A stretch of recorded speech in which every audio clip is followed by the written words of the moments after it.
comment on peut faire appel à un service comme le vôtre? Qui fait appel? Est-ce que tout le monde peut faire appel? Comment ça se passe aussi, par rapport à ces demandes qu'il pourrait avoir autour du service? Bah, les demandes viennent, parfois des familles elles-mêmes parce qu'entre familles, on entend, il y a un petit réseau comme ça où on se passe les infos et c'est très, très chouette.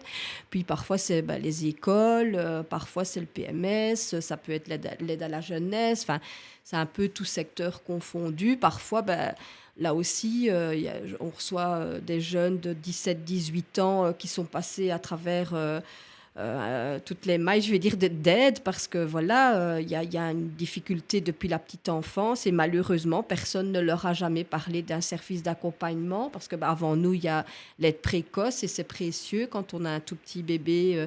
Et puis voilà, ça peut être un voisin, ça peut être vraiment n'importe qui et il suffit de nous appeler et puis voilà, on fixe un rendez-vous, on écoute un peu le parcours et on voit un petit peu ce que nous, on peut proposer. Et voilà, si c'est possible. Enfin, on a déjà une vision un petit peu par rapport aussi à la vie, qu'il y a quand même des conditions, il faut un handicap, il faut... Donc voilà, après... Donc une des con enfin, il y a la condition AVIC. Après, au-delà de le si je comprends bien, au-delà de la condition AVIC, c'est simplement des personnes qui sont préoccupées par rapport aux difficultés qu'ils rencontrent avec leur enfant et de là, on peut faire appel à un service comme Horizon et de ce service-là, il y a une demande qui est faite. C'est ça? voilà. Voilà, une demande qui est faite.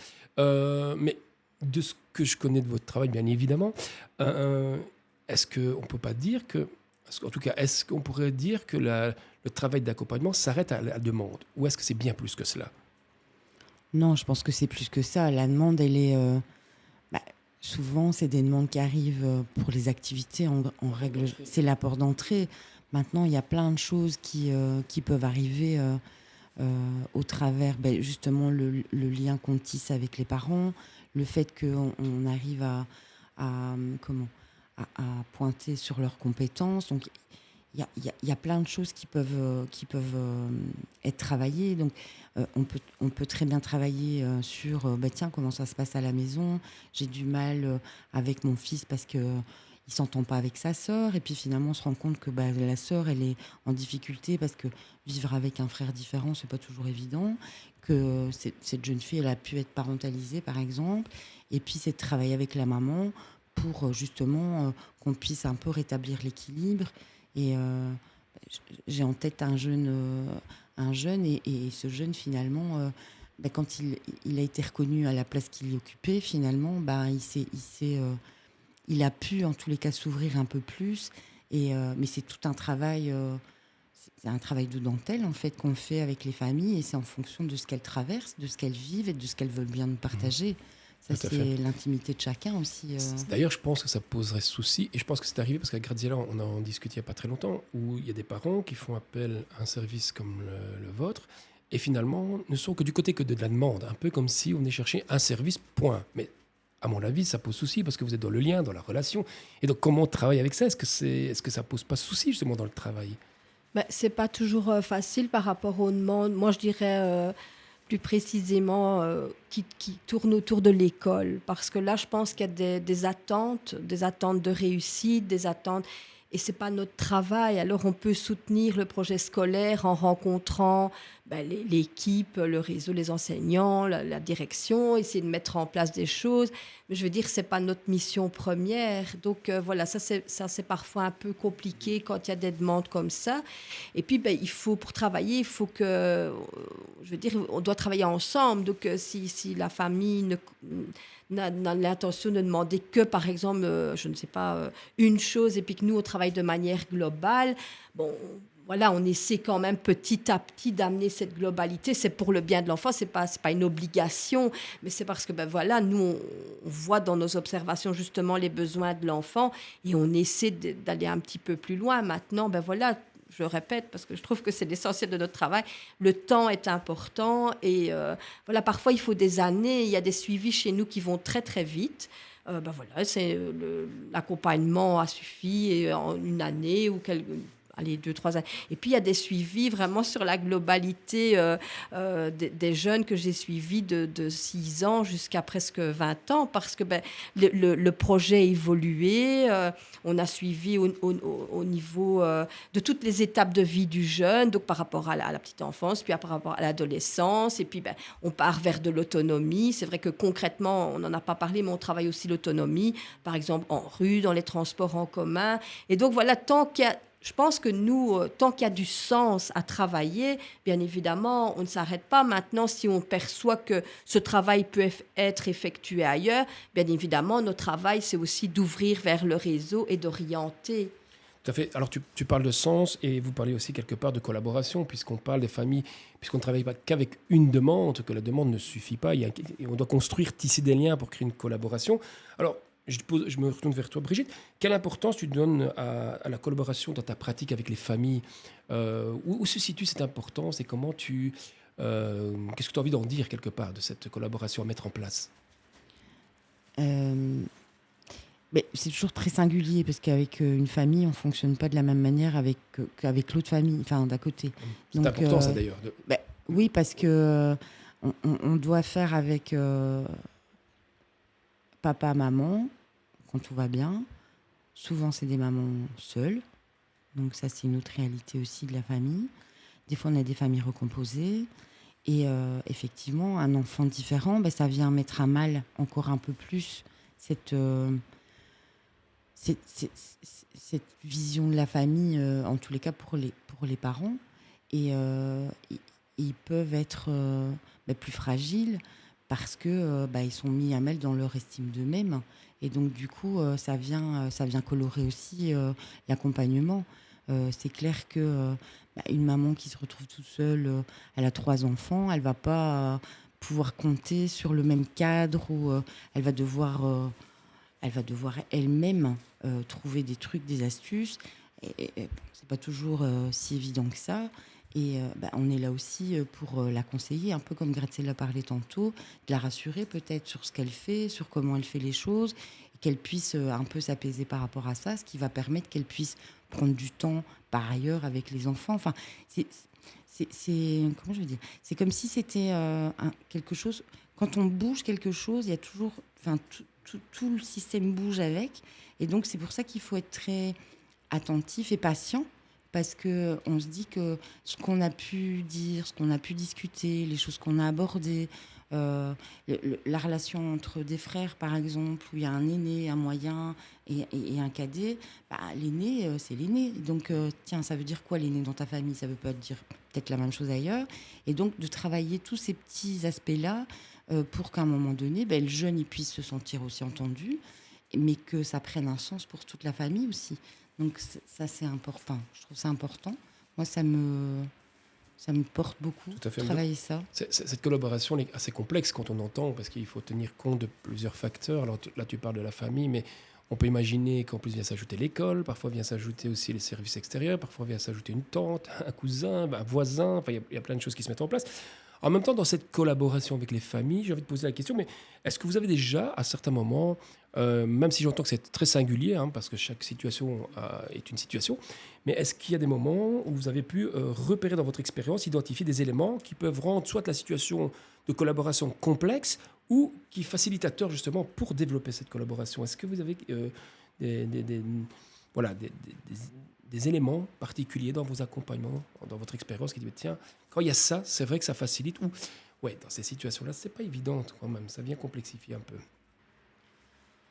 Pour moi, ce qui facilite, c'est quand il y a un diagnostic précis. Ça, je pense que c'est plus facile. Enfin, le parent, il a déjà fait du chemin et c'est plus évident à mettre les choses en place. Alors, ce qui facilite pour moi aussi, je trouve que c'est important dans notre travail, c'est l'accueil qu'on peut donner aux familles, parce que je pense que dès le premier coup de téléphone, si la famille se sent accueillie, c'est déjà un pas. Il y a déjà un petit pas qui est fait. Et puis quand moi, je suis toujours très, très touchée par le parcours des familles qui ont été de gauche à droite, qui n'ont pas toujours été entendues, écoutées, vraiment qu'on a mis un peu à mal, je pense. Et donc, pour nous, c'est très important, ce contact-là.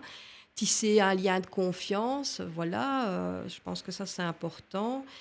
Et oui, je ne sais pas dire, c'est aussi la vision que les gens ont de leur enfant aussi. Parfois, tout est négatif, alors ça, c'est compliqué et c'est plus difficile. Enfin, voilà, je pense que... Est-ce que dans ce sens-là, justement, le diagnostic qui peut faciliter à certains moments ne devient pas peut-être une difficulté à d'autres moments? Je vois que tu dis oui, Brigitte. Bah oui, parce que du coup, alors, quand on a un diagnostic précis, des fois, c'est limitant.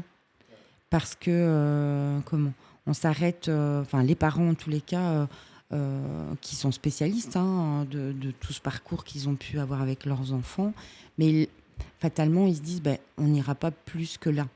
Alors que on peut remarquer que quand c'est ouvert, enfin, je veux dire, on peut expérimenter avec le jeune, on peut le laisser expérimenter.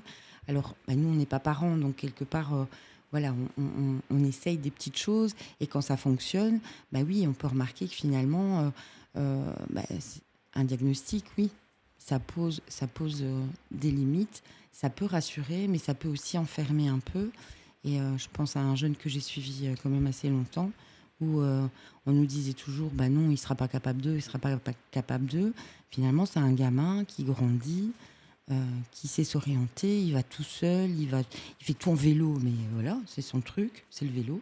Et il fait des longs cours, et il continue d'avancer, alors que au départ, ça semblait très compliqué avec le diagnostic qu'il avait, parce que malheureusement, c'était un diagnostic qui était quand même assez figé. Et finalement, en expérimentant, il a pu prendre le bus, il va partout, il est plutôt compétent dans certaines choses. Et lui, il restera avec ses difficultés, mais en même temps, il a pu développer d'autres choses. Donc, c'est à ça peut-être d'être attentif aussi. Quand Graziel disait l'accueil, c'est effectivement d'entendre aussi ce qu'ils ont déjà pu essayer, comment on peut soutenir ce qu'ils n'ont pas encore essayé finalement, et peut-être ouvrir sur des choses auxquelles ils n'avaient même pas pensé, parce qu'ils sont peut-être aussi très... ils veulent plus être dans quelque chose où ils vont être déçus, et donc ils se limitent peut-être aussi à un moment donné. Enfin, ça, c'est juste une hypothèse, Oui, en parlant que ça me vient, mais donc voilà, c'est...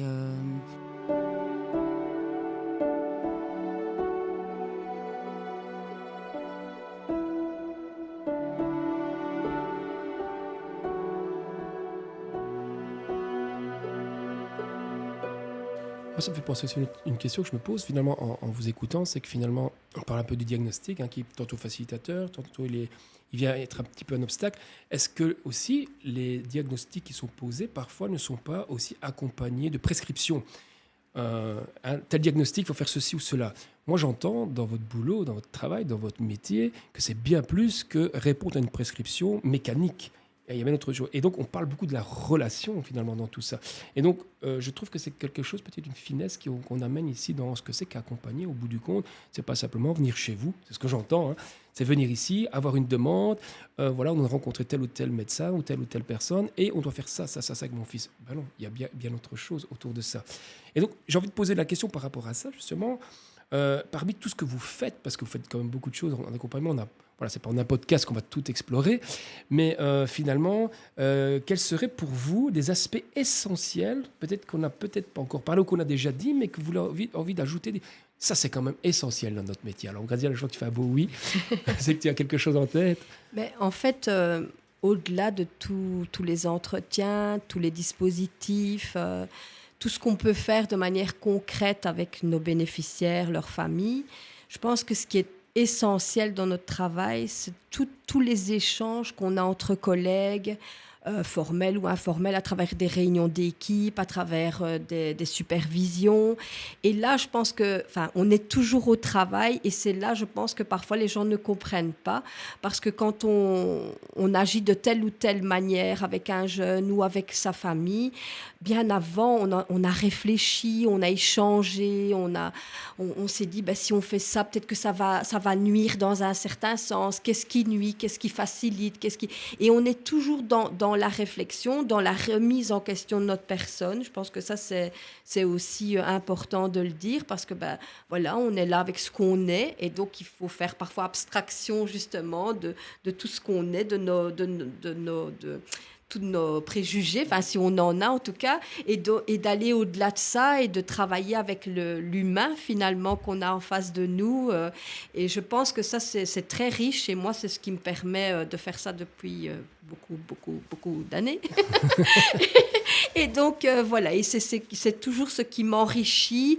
Et voilà, à la fois, c'est très compliqué parce que, voilà, travailler en équipe, on ne va pas dire que c'est un long fleuve tranquille, ce n'est pas toujours évident, mais on a en tout cas cet espace d'échange et bienveillant et non dans le jugement. Je pense qu'ici, voilà, Horizon, on a cette grande chance-là et qu'on peut déposer nos failles, nos doutes, nos erreurs et aller de l'avant, quoi, et toujours être en mouvement, en réflexion. Je pense que ça, c'est l'essentiel. Tout à fait. Ce que tu dis, ce que j'entends, je trouve que ça peut permettre de déterminer, pas définir, parce que définir, je trouve que quand on définit les choses, ça les enferme, mais déterminer, ça ouvre, que la relation à l'autre doit être pensée.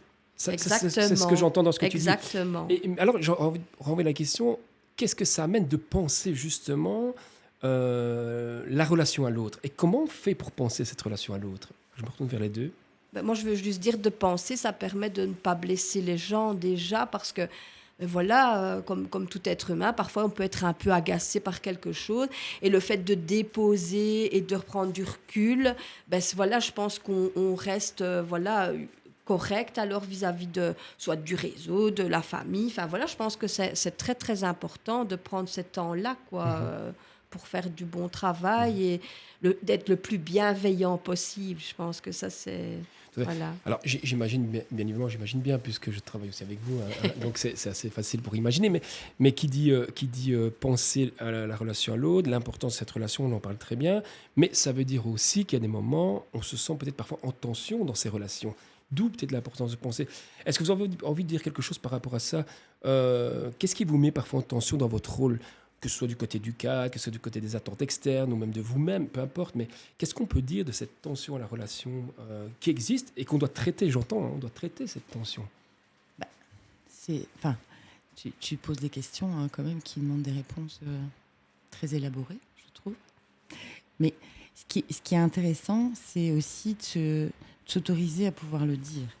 Alors, tu parlais d'agacement tantôt, Graziel, mais c'est vrai que des fois, si on n'est pas attentif à soi, on a du mal à être attentif à l'autre. Alors quand vous disiez penser la relation, moi ça me venait comme ça, en me disant bien travailler, c'est aussi peut-être prendre soin de moi, ce que je fais pas tout le temps, hein, parce que je suis pas superwoman non plus, mais grâce à l'équipe, et ça tu l'as dit aussi, c'est intéressant d'avoir les feedbacks, parce qu'alors du coup ça peut...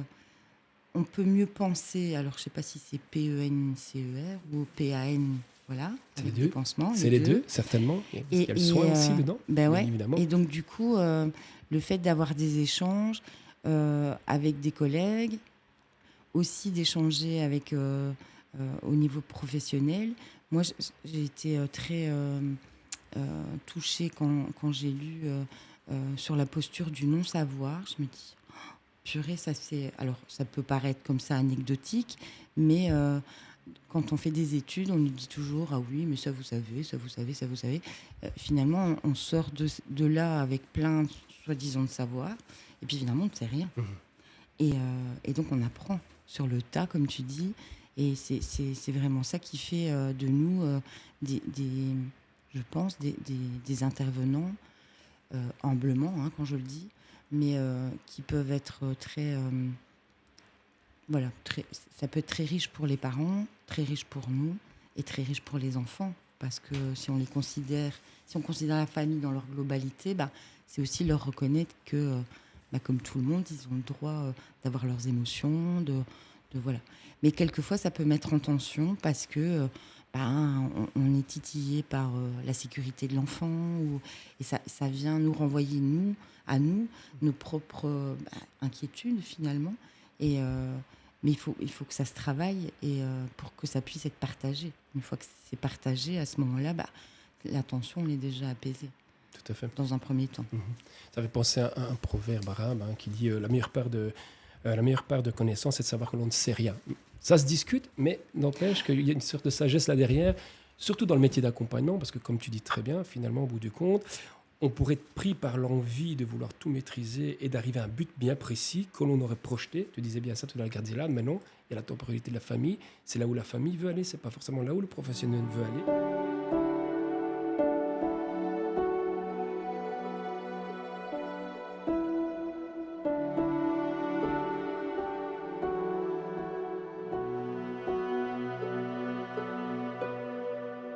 C'est pour ça que je dis qu'il doit y avoir des moments compliqués.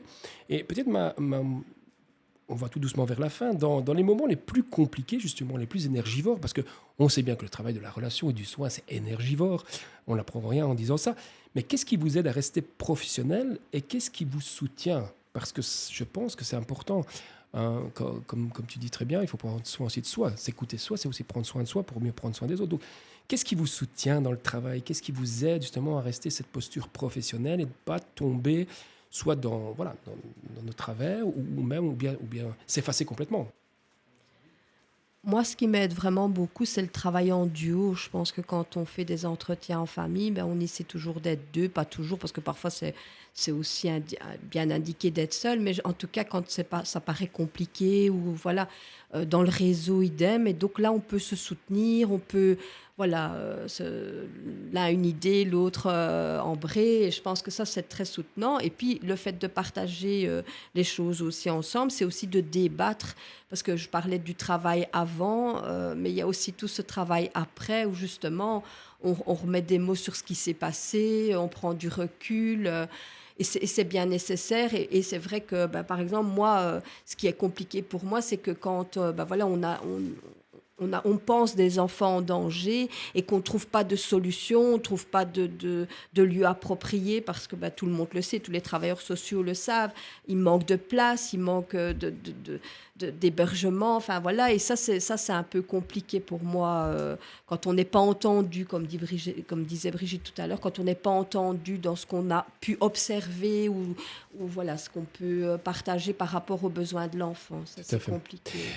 On y reviendra certainement dans un autre podcast plus tard, mais c'est vrai ce que tu dis, ça éveille quelque chose qui est intéressant et important de signaler, de le pointer, c'est que à force qu'il n'y ait plus de place, en tout cas les places deviennent de plus en plus compliquées pour certains enfants, dans certains services, fait qu'on arrive ici dans les services ambulatoires, les services d'accompagnement, tout type de demandes, où de plus en plus on est confronté à des demandes qui au départ n'étaient pas forcément totalement dans nos cordes, mais voilà, on est dans la créativité sans cesse. Et donc, mais je pense que ce serait bien d'y revenir plus tard.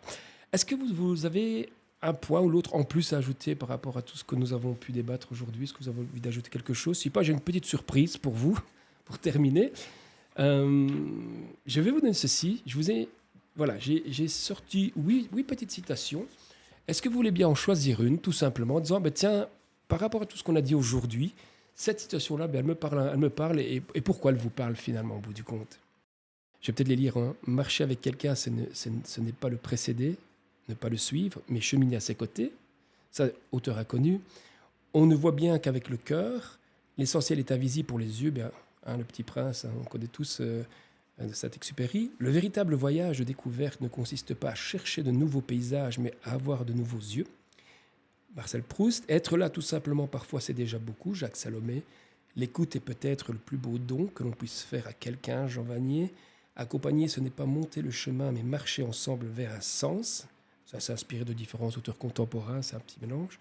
Et celui qui déplace une montagne commence par déplacer de petites pierres, Confucius. Et un petit dernier, Gandhi, qui disait « Ce que tu fais pour moi, mais sans moi, tu le fais contre moi ». Je ne sais pas s'il y a une phrase qui vous parle parmi ces phrases-là, que vous avez envie de dire, allez, par rapport à aujourd'hui, celle-ci, aujourd'hui, à l'instant même, maintenant, ça me parle. Pas qui de vous deux Bon, moi, je vais me lancer. En fait, je pense qu'elles me parlent toutes, mais je vais choisir celui qui déplace une montagne commence par déplacer de petites pierres, parce que voilà, je pense que c'est vraiment comme ça qu'on travaille. Voilà, on commence par voilà, des petites choses et puis parfois c'est une demande qui arrive, une demande alibiée, puis on essaie d'aller un petit peu plus loin et d'apporter un peu plus et je pense que voilà, souvent je me dis est-ce qu'on fait assez, est-ce que ça a du sens, je suis toujours en interrogation parce que quand je vois finalement le vécu des gens, ça me touche énormément et puis quand on nous renvoie que voilà, les petites choses qu'on peut faire, le petit portage, l'accompagnement, ça aide quand même voilà, un certain nombre de familles, mais voilà, ça me satisfait et j'ai envie de continuer encore. Ah, super, voilà. super. Brigitte, il y a une phrase, toi, qui te parle. Enfin... Oui, moi, ce serait ce que tu fais pour moi, mais sans moi, tu le fais contre moi. Alors, ça me semble évident quand on parle des enfants et des familles, mais d'une manière plus générale, je trouve que dans le secteur qui nous occupe, on a souvent fait pour eux, sans leur demander ce qu'ils voulaient. Donc, je ne dis pas que c'était contre eux, mais c'est vrai que quand on regarde un peu l'évolution de tous ces enfants qui sont différents, finalement, on a parlé beaucoup d'intégration, on parle beaucoup d'aménagement, de ci, de là, mais finalement, est-ce qu'on leur pose la question à eux de quoi ils ont besoin pour pouvoir grandir et pour pouvoir s'épanouir? C'est rare quand on leur donne la parole à ce niveau-là. Donc c'est pour ça que ça me touchait cette phrase, parce que c'est évident quand on parle avec eux, quand on est dans une relation de travail avec eux, qu'on leur demande leur avis, mais in fine, de manière plus générale, jamais on leur pose la question de savoir, ou très rarement je pense, tiens, qu'est-ce qui pourrait être chouette pour eux dans les activités. Alors il y en a beaucoup qui parlent du handisport, machin, mais quand on cherche vraiment des choses à faire pour eux, on n'en trouve pas. Et donc, c'est toujours un peu le paradoxe, où on en parle beaucoup, mais finalement, on ne trouve rien sur le terrain. Et puis, eux, s'ils veulent trouver quelque chose qu'ils aiment bien, c'est pas forcément ça qui est organisé. Et donc, ils sont obligés de changer parce qu'autrement, ils ne vont pas faire du sport. Enfin, tout ça, je trouve ça très injuste, finalement. Ça pose une belle question, je trouve, sociétale, finalement. Comment est-ce qu'on peut permettre à ces personnes avec un handicap mental, par exemple, de pouvoir s'approprier leur propre histoire dans la société? Comment on vient ou pas les chercher pour essayer de mettre des choses en place, non pas à partir de ce qu'on pense pour eux, quelque part, mais à partir de ce qu'eux pensent qu'ils aimeraient faire ou comment faire, en tout cas. Bien sûr, la réponse doit être énorme derrière ça, mais c'est une belle question, je trouve. Ce qui veut dire que l'accompagnement, c'est aussi aider, je pense, nos jeunes à s'approprier leur propre histoire, un peu comme on dit souvent en équipe. Voilà, je vous remercie beaucoup. Je trouve que c'est un chouette moment. Ça a passé très vite. Oui, ça va. Plus vite que l'on le pensait. Et merci pour votre témoignage. Je pense qu'il y en aura d'autres plus tard. Voilà, pour les auditeurs, à très bientôt et à notre prochain podcast. Salut. Salut.